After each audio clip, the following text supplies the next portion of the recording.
बिस्मिल्लाहिर्रहमानिर्रहीम। अस्सलाम वालेकुम। मैं हिसामुद्दीन साजिद और उम्मीद है आप सब खैरियत से होंगे। आज सुप्रीम कोर्ट ऑफ पाकिस्तान में पंजाब और खैबर पख्तूनख्वा के अंदर इलेक्शन कमीशन की तरफ से जो इंतखाबात मुलतवी किए गए हैं उस केस की हियरिंग थी और उसमें बड़े खौफनाक किस्म के इंकशाफात सामने आ चुके हैं। उस पर आज बात करेंगे क्योंकि ये जो इंकशाफात इलेक्शन कमीशन की वकील ने वहाँ पे किए हैं वो बहुत ज़्यादा खौफनाक हैं और उसमें उन्होंने जो सारा मलबा है वो वफाकी हुकूमत और फौज के ऊपर डालने की कोशिश की है कि इलेक्शन कमीशन ने जो इंतखाबात मुलतवी किए वो बेसिकली वफाकी हुकूमत और फौज के तरफ से इनकार के बाद किया गया कि फौज ने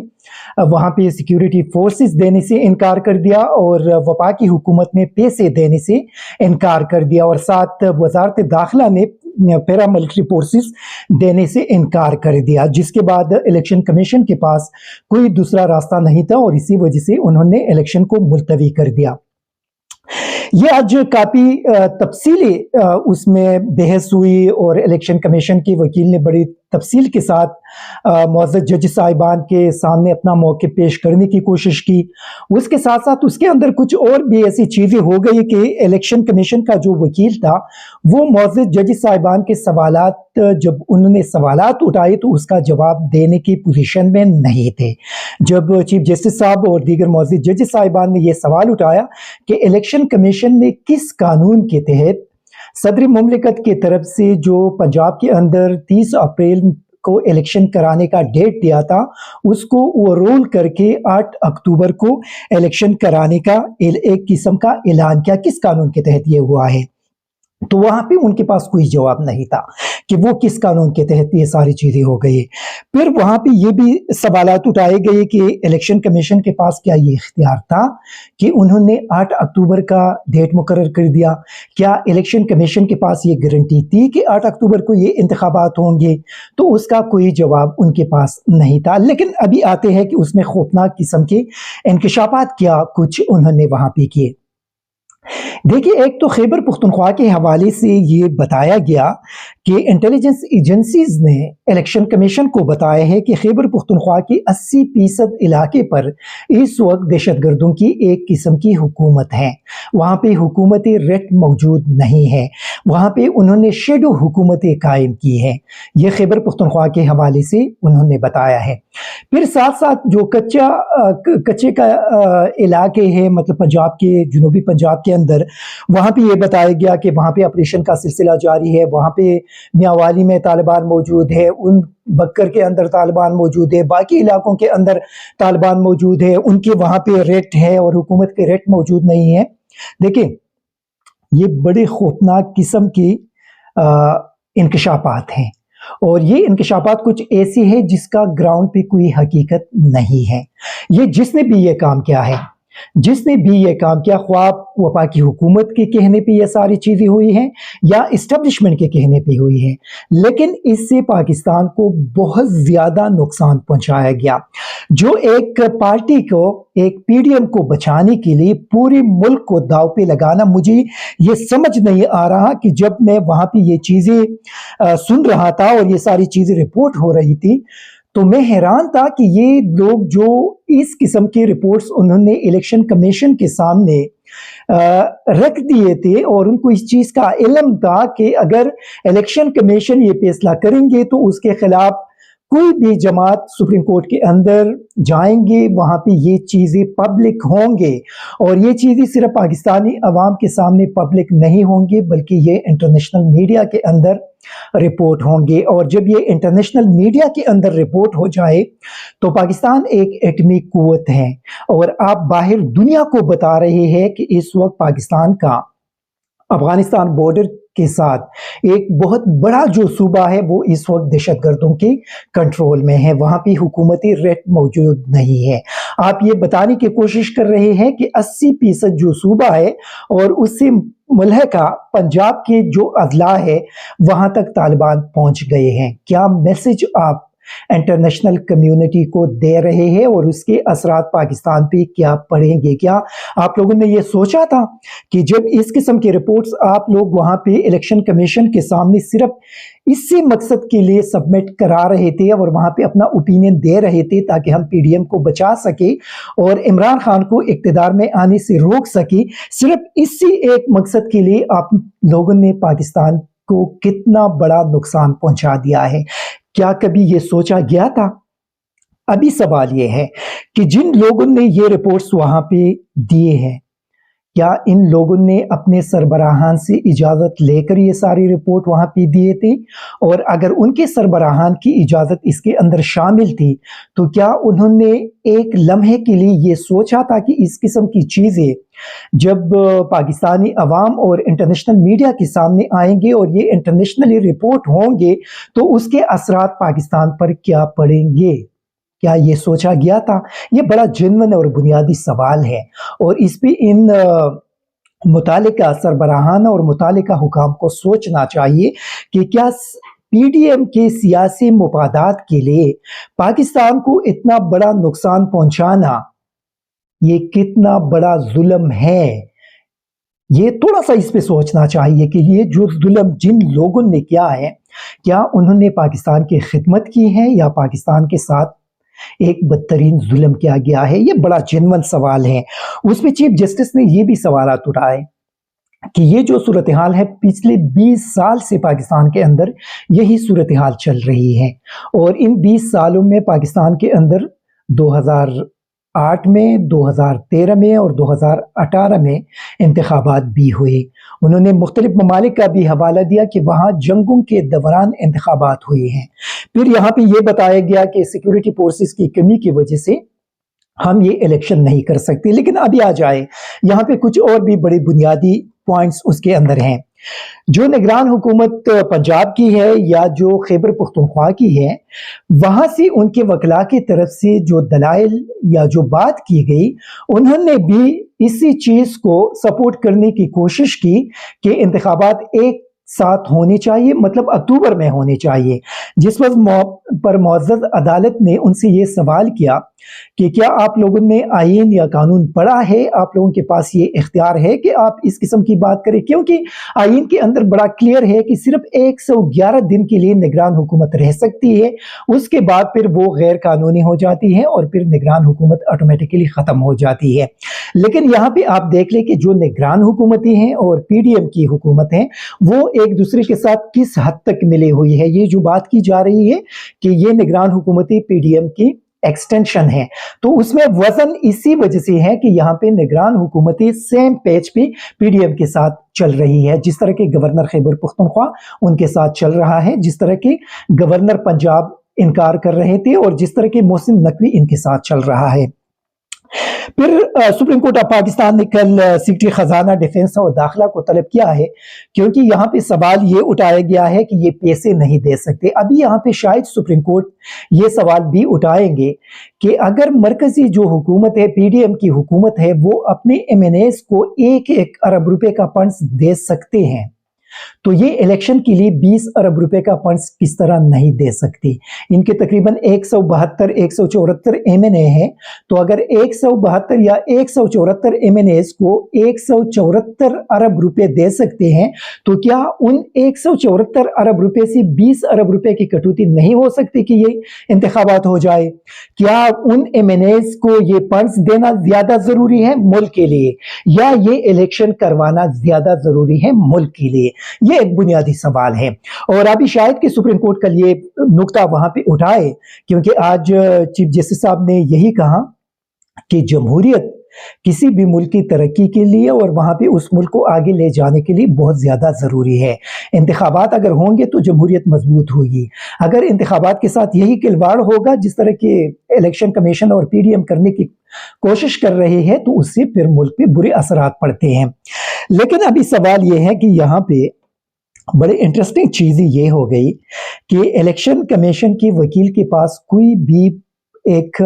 مدلل جواب موجود نہیں تھا کہ انہوں نے الیکشن کو کیوں ملتوی کیا۔ انہوں نے سارا جو ایک برڈن تھا، ایک بوجھ تھا، ایک گن تھا، وہ پی ڈی ایم کی حکومت اور فوج پر ڈالنے کی کوشش کی کہ ہمیں چونکہ ڈیفنس جو منسٹری تھی وہ فوج دینے سے انکار کر رہے تھے، وزارت داخلہ پیراملٹری فورس دینے سے انکار کر رہے تھے، وزارت خزانہ پیسے دینے سے انکار کر رہے تھے۔ تو یہ ابھی سپریم کورٹ کے اندر جب یہ کل پیش ہوں گے تو وہاں پہ یہ ساری چیزیں کلیئر ہوں گی کہ یہ جو سیکرٹریز ہیں وہ سپریم کورٹ کے سامنے کس طرح انکار کر سکتے ہیں، اس کے لیے کیا دلیل یہ پیش کریں گے، کیونکہ 2018 میں یہی سیکیورٹی فورسز کے یہی جوان تھے، اسی طرح کے آپریشنوں میں مصروف تھے۔ 2013 میں ایکٹیو آپریشنز کے اندر تھے۔ 2008 میں تو ایک بڑا آپریشن لانچ کیا گیا تھا۔ اگر اس وقت یہی سیکیورٹی فورسز وہ انتخابات کروا سکتے تھے تو ابھی 2023 کے اندر بہت ایک پرامن قسم کی صورتحال ہے۔ اگر آپ وہاں پہ کمپیئر کریں گے تو یہاں پہ انتخابات کس طرح نہیں ہو سکتے، یہ بڑے جنون سوالات ہیں، اور یہاں پہ میرے خیال میں یہ سارے ابھی پنس گئے ہیں۔ یہ جو پی ڈی ایم کی چیخ و پکار اس وقت آپ لوگ سن رہے ہیں، پارلیمان کے اندر جو قانون سازی اور چیزیں کرنے کی کوشش کر رہے ہیں، اسی وجہ سے کہ جب یہ الیکشن کے اندر جائیں گے تو ان کو پتہ ہے کہ یہ کمپین نہیں چلا سکیں گے، عوام میں یہ لوگ نہیں جا سکیں گے، وہاں پہ ان کو ایک بدترین شکست کا سامنا کرنا پڑے گا۔ اسی وجہ سے یہ لوگ چیخ و پکار کر رہے ہیں اور سپریم کورٹ کو دبانے کی کوشش کر رہے ہیں۔ لیکن میں اپریشیٹ کروں گا چیف جسٹس پاکستان اور معزز ججز صاحبان کو کہ انہوں نے بڑے تحمل کے ساتھ جو یہ کیس ہے اس کو آگے بڑھا رہے ہیں، اور وہ اس وقت چونکہ ان کو پتہ ہے کہ پاکستانی قوم اس وقت عدلیہ کے پیچھے کھڑی ہے، اور جو پاکستانی قوم ان کے پیچھے کھڑی ہے تو پھر میرے خیال میں کسی کا کوئی مجال نہیں ہے کہ وہاں پہ کچھ بھی کر سکے۔ اگر کچھ کریں گے تو ان لوگوں کو کافی بڑے مسائل کا سامنا کرنا پڑ سکتا ہے۔ لیکن ابھی سوال یہاں پہ یہ ہے کہ وہاں پہ جسٹس مندوخیل صاحب، شاید ان کا تعلق بلوچستان سے ہے، جسٹس صاحب وہاں پہ آج یہ اصرار کر رہے تھے کہ یہ جو الیکشن کروانے کا جو فیصلہ 1 مارچ کو ہوا تھا وہ بیسیکلی وہاں پہ یہ 3-4 سے مطلب جو میجورٹی تھی انہوں نے پی ٹی آئی کے اس پیٹیشن کو مسترد کر دیا تھا، اور جو مائنارٹی تھی انہوں نے یہ فیصلہ دیا تھا کہ آپ الیکشن کروائے، اور ان کے فیصلے پہ عمل درآمد ہوا۔ ابھی سوال یہ ہے کہ جسٹس مندوخیل صاحب اور فاروق ایچ نائک کا موقف بالکل ایک ہی تھا، بڑے احترام کے ساتھ، کیونکہ تمام ججز صاحبان انتہائی قابل احترام ہے، لیکن یہاں پہ یہ ظاہر کرنے کی کوشش کی گئی کہ سپریم کورٹ کے اندر ڈیویژن موجود ہے۔ سپریم کورٹ کے اندر ڈیویژن ظاہر کرنا یا اس کو قوم کے سامنے لانا یا اس کو انسسٹ کرنا، اس سے ادارے کو نقصان پہنچ سکتا ہے، اور یہ نقصان پہنچانے والے کون ہیں؟ خود ہی وہی معزز ججز صاحبان ہیں جنہوں نے اس قسم کا وہاں پہ پبلکلی اس قسم کی چیزیں، میں پبلکلی اسی وجہ سے کہہ رہا ہوں کہ وہاں پہ میڈیا بھی موجود تھی، وہاں پہ سارے لوگ موجود تھے، اور وہ چیزیں رپورٹ ہو گئی۔ تو یہ میرے خیال میں جسٹس مندوخیل صاحب اور جو دوسرا جج صاحب ہے، جو 2 معزز ججز صاحبان نے وہاں پہ اختلافی نوٹ لکھا ہے، یہ اگر آپ کو یاد ہو تو 1 مارچ کو جب یہ فیصلہ آیا تو اس وقت شاید آپ لوگوں کو یاد ہوگا کہ وفاقی وزیر قانون اعظم طاہر اور مسلم لیگ نون کے باقی لوگوں نے اس وقت پریس کانفرنسز بھی کیے، اور انہوں نے اسی نقطے کو اٹھایا کہ یہ 2-3 میجورٹی کے ساتھ نہیں ہے بلکہ یہ 4-3 کے مائنارٹی کے ساتھ ہے، اور ابھی اسی ہی نقطے کو ان 2 معزز ججز صاحبان نے یہاں پہ اپنے اختلافی نوٹ کے اندر بھی اٹھایا ہے۔ یہ بڑا ایک جنون قسم کا پوائنٹ ہے، کیونکہ پھر یہ جو اختلافی نوٹ یہ تفصیلی فیصلہ جاری ہو رہا تھا تو اس سے ایک دن پہلے مریم نواز نے بھی اسی نقطے کو اپنے وکلاء کے ساتھ بیٹھ کر اسی چیز کو وہاں پہ اٹھانے کی کوشش کی تھی۔ تو اسی وجہ سے سوشل میڈیا پہ اس پہ بہت زیادہ بحث اس وقت ہو رہی ہے، اور انہی چیزوں کو اٹھایا جا رہا ہے کہ پی ڈی ایم کی جو کوشش ہے کہ الیکشن کو ملتوی کر دیا جائے اور الیکشن نہ ہو جائے کیونکہ ان کو شکست ہوگی، تو یہاں پہ یہ معزز ججز صاحبان نے کس طرح اس کی بیچ میں آ کر اسی پوائنٹ کو اور ان کے بیانیے کو اٹھایا ہے۔ یہ تو وہ بہتر طریقے سے بتا سکتے ہیں، معزز جج صاحبان ہیں، بہتر طریقے سے بتا سکتے ہیں، لیکن یہ ایک بڑا ویلڈ قسم کا جو پوائنٹ ہے وہ اس وقت سوشل میڈیا کے اوپر لوگ ڈسکس کر رہے ہیں، اور اس سے میرے خیال میں اس وقت سپریم کورٹ کو یونٹی کی ضرورت ہے، کیونکہ سپریم کورٹ پہ ایک قسم کی پی ڈی ایم کی طرف سے ایک قسم کا حملہ ہو چکا ہے، اور اس حملے سے اپنے ادارے کو بچانے کے لیے یہ اگر سپریم کورٹ کے ججز صاحبان کے درمیان یونٹی نہیں ہوگی، وہ ایک ساتھ اپنے ادارے کو بچانے کے لیے، آئین کو بچانے کے لیے کڑے نہیں ہوں گے، تو یہ میرے خیال میں تاریخ کبھی بھی ان کو معاف نہیں کریں گے، کیونکہ یہ ایک قومی ادارہ ہے، قوم کا ادارہ ہے، اور اس ادارے کو جو بھی اگر نقصان پہنچائیں گے تو اس کا مقصد یہ ہے کہ وہ ملک اور قوم کو نقصان پہنچا رہے ہیں۔ پھر آپ آ جائے کہ ایک اور جو بلنڈر الیکشن کمیشن نے آج کی کہ ان کے طرف سے عرفان قادر نے آج وہاں پہ پیش ہو کر عدالت میں بتایا کہ وہ الیکشن کمیشن کا وکیل ہے۔ تو عرفان قادر وزیر اعظم کا معاون خصوصی ہے، مطلب ان کا ایک قسم کا مشیر ہے، اور اسی مشیر کو رینٹ پہ دے کر الیکشن کمیشن کو ایک قسم کا رینٹ پہ پی ڈی ایم نے دیا کہ وہ آپ کو ریپرزینٹ کریں گے، اگرچہ چیف جسٹس نے ان کو وہاں پہ اجازت نہیں دی، اور ان کو بتایا گیا کہ الیکشن کمیشن کا آلریڈی سباتی صاحب جو ہے وہ ان کا وکیل ہے، اور وہ یہاں پہ دلائل دیں گے، اور اس کے بعد پھر عرفان قادر عدالت سے نکل کر چلی بھی گئی۔ شاید عرفان قادر آپ لوگ جانتے بھی ہوں گے، بڑا ایک عجیب قسم کا انسان ہے، اور ہمیشہ جب بھی آپ ان کو دیکھیں گے تو آپ کو غصے میں نظر آئے گا، اور وہ پی ڈی ایم کے لیے ایسی ایسی چیزیں قانون کے اندر سے ڈھونڈ کر لے کر آتے ہیں کہ انسان بھی حیران رہ جاتا ہے کہ یہ ماہر قانون ہے یا کس طریقے سے یہ ساری چیزیں کی جا رہی ہے۔ لیکن الیکشن کمیشن آج ایک ایکسپوز بھی ہو گئے کہ الیکشن کمیشن نے عرفان قادر کو کس طرح انوالو کر دیا، مطلب پی ڈی ایم نے الیکشن کمیشن کو عرفان قادر کس طرح دیا، یہ بڑا جنون سوال ہے، اور اس سے الیکشن کمیشن مزید ایکسپوز ہو گئی، جو پہلے سے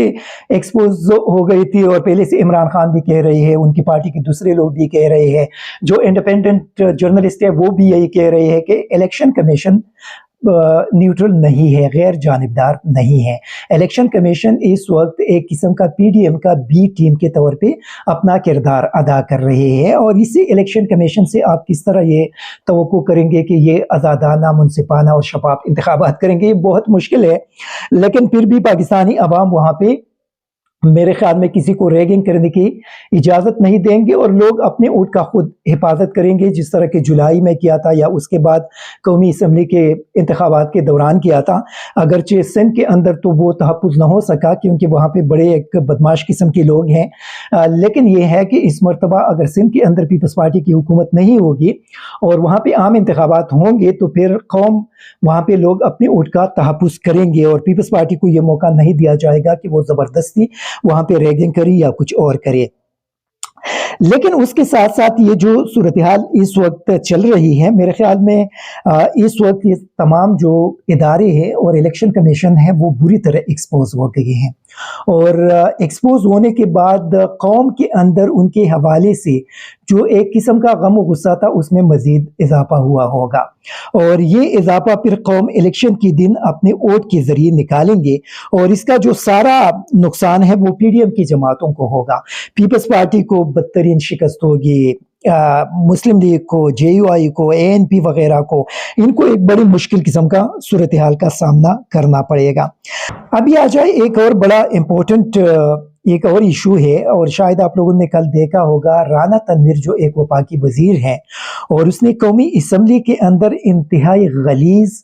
انتہائی نامناسب، انتہائی اس کے لیے آپ جو بھی الفاظ استعمال کریں، لیکن ایک 70-80 سالہ بندہ، ایک بوڑھا بندہ اور ایک ایسا پارلیمنٹیرین جس کا پتہ نہیں کتنا عرصہ اس سیاست کے اندر ہوا، ان سے آپ اس قسم کے غلیظ گفتگو کا سوچ بھی نہیں سکتے، امید بھی نہیں کر سکتے۔ جس طرح انہوں نے کل عمران خان اور ان کے اہلیہ کے حوالے سے جو غلیظ زبان استعمال کی ہے، انتہائی قابل مذمت ہے، اور اس زبان، اور پھر آپ خواجہ آصف کو دیکھ لیں کہ ان کی اس غلیظ قسم کی گفتگو پہ خواجہ آصف ڈیسک بجاتے رہے، یہ انتہائی شرمناک ہے، ان لوگوں کو شرم کرنی چاہیے۔ देखिए, आप लोग अगर इस किस्म की गुफ्तगू करेंगे तो कौम आप लोगों के हवाले से क्या सोचेंगे कि ये मुस्लिम लीग नून के अंदर इन लोगों की इसी तरह की तरबियत की गई है। इसका मकसद है कि मुस्लिम लीग नून के अंदर लोगों की इसी तरह तरबियत की जाती है कि वो घरों की खवातीन के हवाले से इस किस्म की गलीज गुफ्तगू करेंगे। ये बहुत ज़्यादा नामुनासिब था। उस पर आज फवाद चौधरी और शाह महमूद कुरैशी वगैरह की तरफ से सख्त रद्द-ए-अमल भी आया, लेकिन मेरे ख्याल में इनको माफ़ी मांगनी चाहिए, ख्वाजा आसिफ और राना तनवीर दोनों को। और ये जो राना सनाउल्लाह ने इमरान खान को के हवाले से जो एक स्टेटमेंट दिया था, उस पर आज उनकी वजाहत आई है और वो कह रही है कि मैंने वोट के ज़रिए इमरान खान को ख़त्म करने की बात की। तो राना साहब, अगर आप उनको वोट के ज़रिए ख़त्म कर सकते हैं तो फिर आप इलेक्शन से क्यों भाग रहे हैं? आप तो इलेक्शन से भाग रहे हैं और यहाँ पर आप ये मौक़िफ़ दे रहे हैं कि मैंने इमरान खान को ख़त्म करने की बात वोट के ज़रिए की थी। और उस पे तब जब इंटरनेशनल कम्युनिटी की तरफ से उस पे सख्त रद्द-ए-अमल आया कि एक मुल्क का वज़ीर दाखिला एक साबिक वज़ीर आज़म को ख़त्म करने की कुल्ली धमकी दे रहे हैं, तो उसके बाद ये एक बड़े अजीब किस्म की उसने वजाहत की। ये वजाहत तस्लीम नहीं किया जाएगा, क्योंकि अगर आप इलेक्शन में जाते और आप इलेक्शन से ये भागने की कोशिश न करते तो फिर शायद इंटरनेशनल कम्युनिटी आपकी इस मौक़िफ़ को तस्लीम कर लेते। लेकिन एक तरफ आप इलेक्शन से भाग रहे हैं, एक तरफ आप उनके लोगों को उठाकर गायब कर रहे हैं, एक तरफ आप उनके इमरान खान के खिलाफ 100 से ज़्यादा मुकदमात बकौली उनके आप दर्ज कर रहे हैं। आप छोटे छोटे बच्चों को उठाकर उन पर दहशतगर्दी के मुकदमात दर्ज कर रहे हैं। आप लोगों को घरों से उठा रहे हैं। आप एक लेडी डॉक्टर खातून को उठा सकते हैं, आप सहाफ़ियों को उठाकर उस पर दहशतगर्दी के मुकदमात बना रहे हैं ताकि इलेक्शन न हो जाए, हालात खराब हो जाए और इलेक्शन को मुलतवी करने के लिए, इमरजेंसी लागू करने के लिए कोई जवाब मिल जाए। और फिर आप दूसरी तरफ कह रहे हैं कि उनको मैंने वोट के जरिए खत्म करने की बात की है। ये आप किसको धोखा देने की कोशिश कर रहे हैं? क्योंकि अगर सियासत के अंदर इन चीजों को फरोग दिया गया तो पाकिस्तान के अंदर कोई भी सियासत नहीं कर सकेगा। इसी तरह लोग आकर दूसरों को मारेंगे और उसको खत्म करेंगे और ये चीज इंतहाई खतरनाक है पाकिस्तान की सियासत के लिए। इसी वजह से तहरीक इंसाफ का ये जो डिमांड है बड़ा जेन्युइन है और मेरे ख्याल में इन लोगों के खिलाफ सख्त तरीन किस्म की कार्रवाई पाकिस्तान के अंदर होनी चाहिए। Thank you very much. ISTV Pakistan को सब्सक्राइब करें और बेल आइकन को दबाएं मज़ीद वीडियो और अपडेट्स के लिए।